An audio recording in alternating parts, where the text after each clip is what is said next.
बिस्मिल्लाहिर्रहमानिर्रहीम। स्टूडेंट, अब हम पढ़ेंगे एक्यूरेसी। एक्यूरेसी हम समझते हैं कि एक्यूरेसी क्या होती है। एक्यूरेसी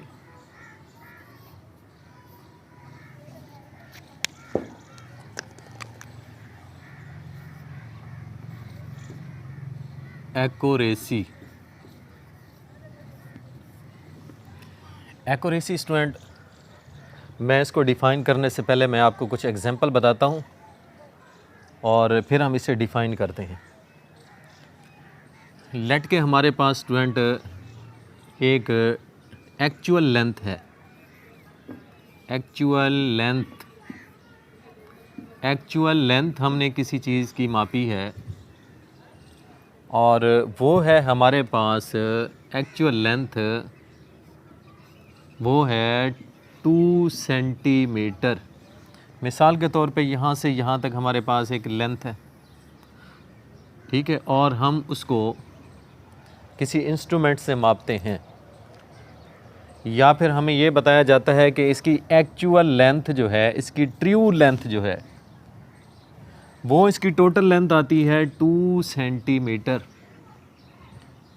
और हमें बताया जाता है कि आप इसकी लेंथ को मेजर करें और एक्यूरेसी बताएं कि एक्यूरेसी कितनी है।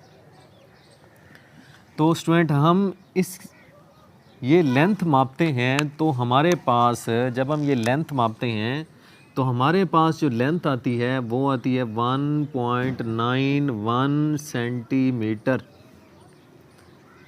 तो लिहाजा जो हमने लेंथ मेजर की है वो एक्चुअल लेंथ से तो दूर है। फिर हमने फर्स्ट टाइम हमने ये लेंथ मेजर की, उसके बाद फिर हम इसकी लेंथ मेजर करते हैं तो फिर ये लेंथ हमारे पास आती है। सेकंड टाइम जब लेंथ हम मालूम करते हैं तो फिर हमारे पास ये लेंथ आती है इसकी 1.50 सेंटीमीटर।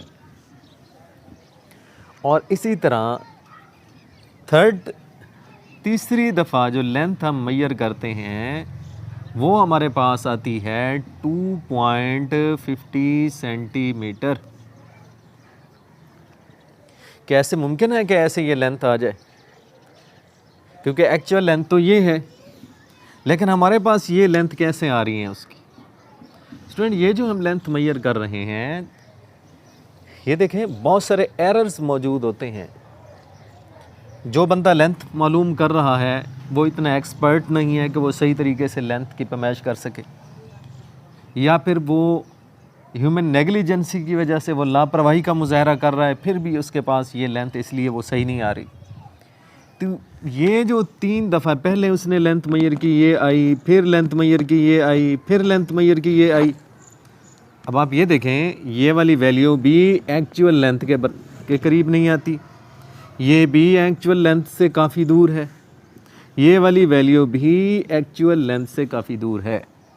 तो फिर हम कहते हैं कि ये जो वैल्यूज़ हमने मेजर की हैं इनमें जो प्रेसिजन है वो बहुत कम है। प्रेसिजन कहते हैं स्टूडेंट, दो वैल्यूज़ के दरमियान में जितनी क्लोजनेस होती है, जितनी दो वैल्यूज़ एक दूसरे के करीब होंगी, उनमें प्रिसाइजनेस, उनमें प्रेसिएशन उतनी ज़्यादा होगी। प्रेसिएशन कहते हैं कि how two values are closer to each other, कि दो वैल्यूज़ कितनी ज़्यादा क्लोज़ हैं वो होती है प्रेसिएशन। तो अब हम देख रहे हैं एक्यूरेसी कितनी है। अब स्टूडेंट, ये जितनी भी वैल्यूज़ हैं कोई भी उसके करीब नहीं है, लिहाजा ये लेस प्रेसिजन है, इनमें ये लेस प्रिसाइज वैल्यू हैं। अब हम एक्यूरेसी को जब देखते हैं तो अब इन तीनों वैल्यूज़ का हम एवरेज लेते हैं। जब हम इन तीनों वैल्यूज़ की एवरेज लेते हैं तो हम इन तीनों वैल्यूज़ को ऐडअप करते हैं, इन तीनों को ऐडअप करते हैं हम। 1.91 centimetre plus 1.50 centimetre plus 2.50 divided by 3 पे डिवाइड करते हैं। ऊपर वाली क्वांटिटीज़ को जब हम ऐडअप करते हैं तो ये आ जाते हैं 5.91 सेंटीमीटर डिवाइडेड बाय 3। तो इसका स्टूडेंट एवरेज जो आती है 1.97 सेंटीमीटर। तो अब स्टूडेंट आप एवरेज वैल्यू को देखें। एवरेज वैल्यू जो है ये वाली एवरेज वैल्यू, ये एक्चुअल वैल्यू के काफ़ी ज़्यादा करीब है। देखिए ये वाली वैल्यू एक्चुअल वैल्यू के करीब नहीं है, ये भी एक्चुअल वैल्यू के करीब नहीं है, ये भी काफ़ी दूर है। लेकिन ये जो वैल्यू हमने निकाली है एवरेज वैल्यू इन तीनों की, वो एक्चुअल वैल्यू के करीब है। इसीलिए जब हम कोई मेजरमेंट कर रहे हों तो हम जितनी मर्तबा उसकी ज़्यादा वैल्यूज़ कैलकुलेट करके एवरेज लेंगे उतना ही हमारा रिज़ल्ट एक्यूरेट आता जाएगा। तो लिहाजा इसमें एक्यूरेसी बहुत ज़्यादा आ गई है हमारे पास, क्योंकि हमारा जो रिज़ल्ट है वो एक्चुअल वैल्यू के करीब आया है। इसी तरह जब एक्सपेरिमेंट कर रहे होते हैं स्टूडेंट तो उनको एडवाइज़ किया जाता है कि जब वो लेंथ मेजर कर रहे हों या कोई भी पैमाइश कर रहे हों, वॉल्यूम भी मेजर कर सकते हैं, एरिया भी मेजर कर सकते हैं। तो इसलिए स्टूडेंट जब एक्सपेरिमेंट कर रहे होते हैं तो उनको ये एडवाइस की जाती है कि वो कम से कम 3 मरतबा वैल्यूज़ लेके उनकी एवरेज लें, क्योंकि हो सकता है कि किसी मरतबा पैमाइश में कोई गलती भी हो सकती है, एरर भी आ सकता है, इंस्ट्रूमेंट भी ख़राब हो सकता है, या ह्यूमन नेग्लिजेंसी हो सकती है, अनएक्सपीरियंस मैन हो सकता है। वो सही तरीके से अगर पैमाइश नहीं भी होती, जब हम उसकी एवरेज लेते हैं तो वो एरर कंपनसेट हो जाता है। तो इसीलिए जब हम इसकी एवरेज लेंगे ना स्टूडेंट, तो इन तीनों की, क्योंकि ये देखें ये इनमें से कोई भी वैल्यू ऐसी नहीं है जो एक्यूरेट वैल्यू के करीब हो, लेकिन जब हमने उनकी एवरेज वैल्यू ली तो वो उसकी एक्यूरेसी बहुत अच्छी आई, क्योंकि वो एवरेज वैल्यू जो है रिजल्टेंट वैल्यू जो है वो हमारी एक्चुअल वैल्यू के बहुत ज़्यादा करीब आई है। तो अब हम स्टूडेंट इसे कैसे डिफ़ाइन करेंगे? अगर कोई वैल्यू, ये एवरेज वैल्यू जो है, अगर इसके एक्चुअल वैल्यू के बहुत ज़्यादा करीब होगी तो एक्यूरेसी बहुत ज़्यादा होगी, और अगर ये दूर होगी तो एक्यूरेसी भी कम होगी। तो हम एक्यूरेसी को कैसे डिफ़ाइन करेंगे? इसे हम डिफ़ाइन करेंगे एक्यूरेसी मीन। एक्यूरेसी का मतलब है हाउ द measured वैल्यूज़, जो हमने ये मेजर की है, how the measured values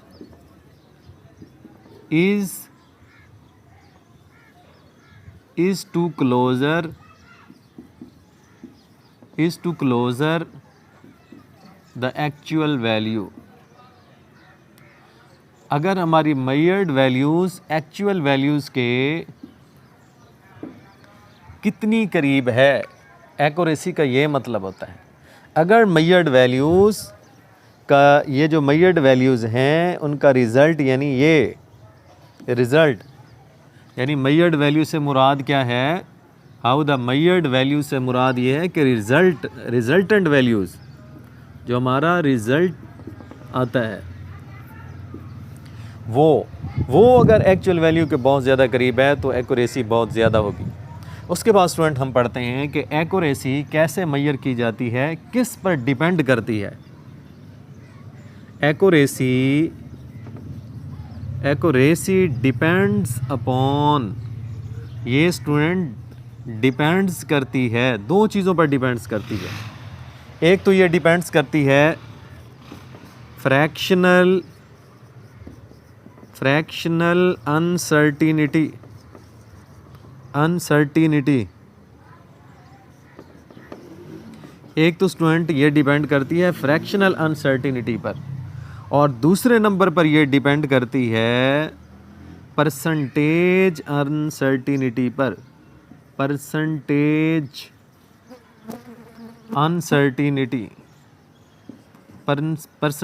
uncertainty पर, इन 2 चीज़ों पर ये डिपेंड करती है। अब स्टूडेंट हम नेक्स्ट आगे पढ़ेंगे नेक्स्ट लेक्चर में कि परसेंटेज अनसर्टिनिटी क्या होती है और फ्रैक्शनल अनसर्टिनिटी क्या होती है। इस लेक्चर में सिर्फ़ और सिर्फ आपने ये याद रखना है एक्यूरेसी की डिफ़ाइन और एक्यूरेसी किन दो चीज़ों पर डिपेंड करती है, फ्रैक्शनल अनसर्टिनिटी पर और परसेंटेज अनसर्टिनिटी पर।